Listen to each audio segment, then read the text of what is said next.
ආයිබෝන් ඔයාලා සියලුම දෙනාට. ඉතින් මගේ channel එකට ඔයාලව සාදරයෙන් පිළිගන්නවා. අදත් මම කියලා දෙන්න යන්නේ ඔයාලට අලුත්ම අලුත් වෙනස්ම වෙනස් බිස්නස් අයිඩියා එකක් තමයි. ඔයාලට මේ දවස්වල හොඳටම මේ අමුද්‍රව්‍ය හොයාගන්න පුළුවන්. කුඩ ගණන් අඩුයි මේ දවස්වල. කඩවල වලට රුපියල් 20ට 30ට වගේ තමයි ගන්න. එහෙමත් ගන්නේ නැති අවස්ථා තියෙනවා මේ කෙසෙල් කියන එක. අපි කෙසෙල් එකකින් කොහොමද බයිට් එකක් හොයාගෙන ඒක අපි මුදල් කරගන්නේ කියලා තමයි කියලා දෙන්න යන්නේ. බලමු ඉතින් කොහොමද මේ බයිට් එක හදාගන්නේ කියලා මුලදෙම. මම මේ බයිට් එක හදන්න ඉදුණු කෙසෙල් වලිනුත් බැලුවා. ඉදුණු කෙසෙල් වලින් හරි ගියේ නැහැ. ඊට පස්සේ මට හිතුණා අමු කෙසෙල් වලින් හදලා බලන්න ඕනේ කියලා. මේ අරගෙන තියෙන්නේ සීනි කෙසෙල්. මේකට සීනි කෙසෙල් ඇඹුල් කෙසෙල් දෙකම ගන්න පුළුවන්. ඉතින් ඒකට ගොඩාක් අමුද්‍රව්‍ය යන්නෙත් නැහැ. එකට යන්නේ අපි දැන් මේ ගන්න සීනි හෝ ඇඹුල් කෙසෙල් ಜಾති දෙකකින් අමු එක තමයි ගන්න ඕනේ. ඊට පස්සේ අපිට මේකට ඕනේ ලුණු කුඩු සහ මිරිස් කුඩු මිශ්‍ර. අපි අර බයිට් එකට දාන මිශ්‍රණය හදාගෙන තියාගන්න ඕනේ. බදින්න අවශ්‍ය පොල් තෙල් ඕනේ. ඒ ටික තමයි තියෙන්නේ. ඉතින් මෙන්න මේව හොඳට පොතු අරගන්න ඕනේ ඔක්කොම ටික. ඔයාලා ගන්න. අපි දැන් මේක බිස්නස් එකක් කරන්න කියලා හිතාගෙන තමයි මම මේ ඔයාලට කියලා දෙන්නේ. ඒක නිසා ඔයාලා ගන්න කෙසෙල් ප්‍රමාණය කිරලා ගන්න. පොත්ත ඇරලා කිරලා ගත්තත් කමක් නැහැ. පොත්ත පිටින් ගත්තත්. එතකොට පොත්තේ බරත් එක්ක තියෙනවා. ඒක නිසා ඔයාලා පොත්ත ඇරලා කිරලා ප්‍රමාණය බලා ගන්න. මම මේ දැන් කහට අල්ලන නිසා ඇල් ජලයට දෙහියුෂ හෝ සිට්‍රික් ඇසිඩ් ටිකක් දාන්න ඕනේ. නැත්තම් කහට පිපෙනවා. ඉතින් මේ කෙසෙල් වල කිරි ගතියකුත් තියෙනවා. ඔයාලට පේනවා ඇති මගේ අතේ. අත ඇලෙනවා. ඒක බැඳෙනවා කොහෙල්ල වගේ තියෙනවා. අර කහට ඔයාලා දන්නවනේ. ඉතින් කෙසෙල් වල හැටි නේද? ඔන්න ඔය ගතිය නැතුව යන්න අපි මෙහෙම සුද්ධ කරන්න. පොතුර හෙන්න ගියොත් ටිකක් විනාශය වැඩි වගේ නිසා මට මේකේ තමයි ගලවන්න පොත්ත ගලවන්න පුළුවන්. ටිකක් නිපුරු තියෙනවා නම් ගලවලා ගන්න. රහිනකොට ඉතින් මේ විදිහට පොත්ත ගලවලා ගත්තාම ලස්සනට රවුම කපා ගන්න පුළුවන්. මෙන්න මේ විදිහට අදිනකොට මම අතින් නම් මේ අතුල මැදෙත් එක කැපුණා. මැදේ කැපෙන්න තියෙන පොත්ත ගහලා ගන්න. ඊට පස්සේ ගලව ගන්න ලේසි. මෙන්න මේ විදිහට තීරු ගහලා ගත්තාම ගලව ගත්ත හැකි. මං කිව්වේ මං අතින් කැපුණා කෙසෙල් ගෙඩියත් එක්කම. මෙන්න මේ විදිහට ටිකක් තද කරපුවාම ගැලවෙනවා. එහෙම ගලවලා අරගෙන ඔයාලා මේක එක සමානව චූටි පෙති වලට තමයි කපා ගන්න ඕනේ. ඉතින් ඔයාලා මෙහෙම සුද්ධ කරලා ගන්න. ඊට පස්සේ අර වතුරෙන් හොදලා උඩට ගන්න ඕනේ එකපාරටම. වතුරේ තියාගෙන කපන්න එපා. වතුර බේරලා සෝදලා වතුර බේරලා ගන්න. වෙනම මොකද අපි මේක කපපු ගමන් තෙලට දාන්න ඕනේ. මේකෙන් කපන්න ගත්තාම වතුරයි තෙලුයි ලෙඩ ගොඩයි. ඒක නිසා මේ ටික වෙනම අරන් තියාගන්න. ඔයාලා මේ සුද්ධ කරලා මෙන්න මේ වෙලාවට කිරලා ගන්න පොතු අයින් වුණාම ඊට පස්සේ අපි හොඳට කැපෙන පීයකින් හෝ ගේටර් එකකින් ආධාරයෙන් එක හා සමානව කපා ගන්න. මේක ගොඩක් හීන්ව කපා ගන්නවා නම් ගා ගන්නවා නම් හොඳයි. එතකොට තමයි රසට තියෙන්නේ. චුට්ටක් මේක අර පොඩි එකයි ලොකු එකයි එකට මික්ස් වුණාම බැදෙනකොට ටිකක් ගැටලුයි. මොකද මහත් එක හොඳටම බැදිලා නැහැ. ඇතුළේ පොඩි පොඩි පිටි අමු ගතිය තියෙනවා. හීනියට කැපෙන එක හොඳට ක්‍රිස්පියට තියෙනවා. අපිට කාලයක් තියාගන්න ඕන. අපි බයිට් එකක් කරනවා කියන්නේ කඩවකට දාලා අද දාලා හෙට ඉවර වෙන්නේ නැහැනේ. අපි ගෙදර හැදුවොත් නම් කාලේ ඉවර කරන්න පුළුවන්. ඉතින් කඩේට දාපුවම කවදා ඉවර වෙයිද කොහොමද කියන්න බැරි නිසා එක වගේම තමයි හැම කෑල්ලක්ම එක විදිහට බැදෙන්න ඕනේ.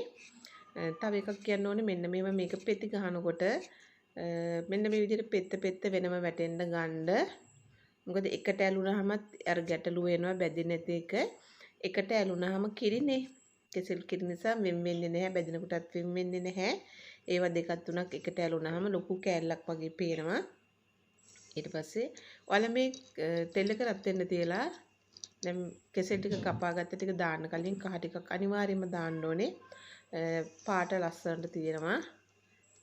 මට මදි වගේ නිසා මම ටිකක් දැම්මේ. මෙන්න මේ විදිහට දාගන්න. එතකොට තමයි ලස්සනට බෙද ගන්න පුළුවන් පාටට එන්නේ. මේක තෙල් වැඩිපුර ටිකක් ගත්තට කමක් නැහැ. ඔයාලා හදලා බලනකොට නම් ඔයාලා ඉතින් ටිකක් ගන්න මේක නිතරම කියන්නේ අපි දෙතුන් වේලක් හරියට හදලා බලා ගන්න ඔයාලට පදමට එනවද කියලා. ඊට පස්සේ ඉතින් ඔයාලා සුවඳකියා එකක් වශයෙන් කරගන්න ඔයාලට පුළුවන්. මේක නම් ඉතින් දියාපදිංචි වෙන්න ඕනේ, බියර් එකක් ගන්න ඕනේ. ඒක ගැන මම ඔයාලට හැමදාමත් වගේ කියනවා. සුවඳකියාව පටන් ගන්නකොට අනිවාර්යෙන් ඔයාලා බියර් එකක් අරන් තියාගන්න. ආහාර නිෂ්පාදනය. ඊපස්සේ ඇසුරුම් කිරීම හා බෙදා හැරීම කියන යටතේ කරගත්තොත් අපිට වෙනම කෑමක් කරගන්න පුළුවන්. ඊට පස්සේ අපිට වෙනම ලේබල් එකක් හදාගෙන ඒක යටතේ තමයි දාන්න වෙන්නේ. මේවා නම් බයිට් වර්ග විදිහට තමයි ගන්න වෙන්නේ. මෙන්න මෙහෙම ඉක්මනට මේක බැදෙනවා. මේක හදාගත්තේ ඉඳලා ලස්සනට තියෙනවා, වෙනස් වෙලා නැහැ. මම ඉදුණු කෙසෙල් වලින් බෙදලා බැලුවා. ඉදුණු කෙසෙල් වේලලා බැද්දා ඒ වුණාට ඒක හරි ගියේ නැහැ. කළු පාට වුණා. ඒක ගන්නම බෑ. ඒක මම අයින් කරා. ඊට පස්සේ තමයි මේ අමු කෙසෙල් වලින් මේ බදින්නේ. ඉතින් ඔයාලා මේ දවස්වල ලාභෙට තියෙනවා ගොඩ කාලිකර කොමත් ලාභෙට දෙනවා. කාලිකර ගණන් යනවා ගොඩක්. ඒක නිසා මේ දවස්වල නම් මම දන්නේ විදිහට ගොඩාක්ම අඩුයි. සමහරු කියනවා කෙසෙල් කැන් එපා කියලා. නිකන් දුන්නත් එපා කියන සයිස් එකට තමයි තියෙන්නේ. මෙන්න මේ වගේ පාට වේගෙන එනකොට ඔයාලා බාන්න.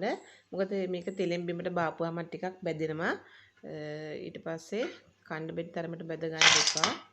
මෙන්න මෙහෙම දාද්දි ඔයාලට දැනෙනවා හැන්දට සට ගාලා නිකන් ගල් කැටියකට වදිනවා වගේ දැනෙනවා. ඊට පස්සේ මේ පාටත් වෙන්න ඕනේ ටිකක්. බැදිලා මදි වෙන්නත් බෑ මෙහෙම කිව්වට. ඔයාලට ඒක පේනකොට ඔයාලට දැනෙනවා. බැදිලා මදි වුණොත් අපිට කල් තියා ගන්න බෑ. වැඩි වුණොත් අපිට කන්න බෑ. රස නැතුව යනවා. ඒ නිසා මෙන්න මේ විදිහට මේක පෙති වශයෙන් කරගන්නත් පුළුවන්. අපිට අපි අර අලකූරු කනවා කියලා කියන්නේ. අන්නේ අලකූරු කනවා වගේ අපිට මේකත් කූරු විදිහට කපලා හදා ගන්නත් පුළුවන්. ඊට පස්සේ ගෙසෙල් ගෙඩිය හැඩයට කපලා හදා ගන්නත් පුළුවන්. මම මෙහෙම මේකේ කපලා තියෙනවා ඔයාලට පේන්න. එක එක හැඩතල වලට කපා ගත්තාම ලස්සනට වැඩි කරගන්න පුළුවන්. මේ තියෙන්නේ මං ඉස්සෙල්ලා බැදගත්ත ටික. ඒ ටික ගානට තියෙනවා. හොඳ සද්දෙකුත් තියෙනවා. මේක තෙලෙන් බාපු ගමන්ම ඔයාලට මම අර මිස්කුරු මිශ්‍රණය හදා ගන්න කිව්වේ ඒක තමයි. තෙලෙන් බාපු ගමන්ම තෙලුත් එක්කම වගේ තියෙන්න දාන්න ඕනේ. එතකොට තමයි ඇලෙන්නේ. මගේ එක නම් තෙල් චුට්ටක් හිඳිලා තෙල් ටික ටක් ගාලා බානකොටම වගේ හිඳෙනවා රස්න පිට බාපුවාම. එතකොට ටිකක් අල්ලන්නේ නැහැ වගේ. ඒ වෙලාව ටිකක් වැඩිපුර මිරිස් කුඩු ටිකක් දාලා අත ගාලා ගන්න ඕනේ. අර තෙල් වලට ලුණු මිරිස් අල්ලනවා. ලුණු කුඩු තෙල් මිරිස් කුඩු තෙල් තියෙද්දිම වගේ දැම්මොත් අල්ලනවා. ඒකයි වෙන්නේ. නැත්තම් අල්ලන්නේ නැහැ. නිකාම වැටෙනවා වගේ එකක් දැනෙනවා. ඒ වුණාට මේවට ගෑවිලා තියෙනවා. ඔයාලා මිශ්‍රණය හදා ගන්නකොට ලුණු වැඩිපුර දාගන්න එපා. ලුණු කුඩු ටිකක් අඩුවෙන් දාගෙන මිරිස් කුඩු ටිකක් වැඩිපුර මිරිස් කුඩු අඩුවෙන් ලුණු එකතු කරලා හදා ගන්න ලුණු කුඩු මිශ්‍රණය. ඉතින් මේකත් ඔයාලට බියර් එකක් තියෙනවා නම් දෙරඳ පොළට දාන්න පුළුවන් කිසි බයක් නැහැ. ඊට පස්සේ ඔයාලා මේක කිරලා ගන්න හදනවා නම් එහෙමයි. මෙන්න මම අර කියපු අලකූරු වගේ එක ඒ වගේ තව ඔන්න දිගට හීනියට කපලා හදලා ගන්න පුළුවන්. ඒකෙත් අර එකට එක ඇලෙන්න දෙන්න එපා.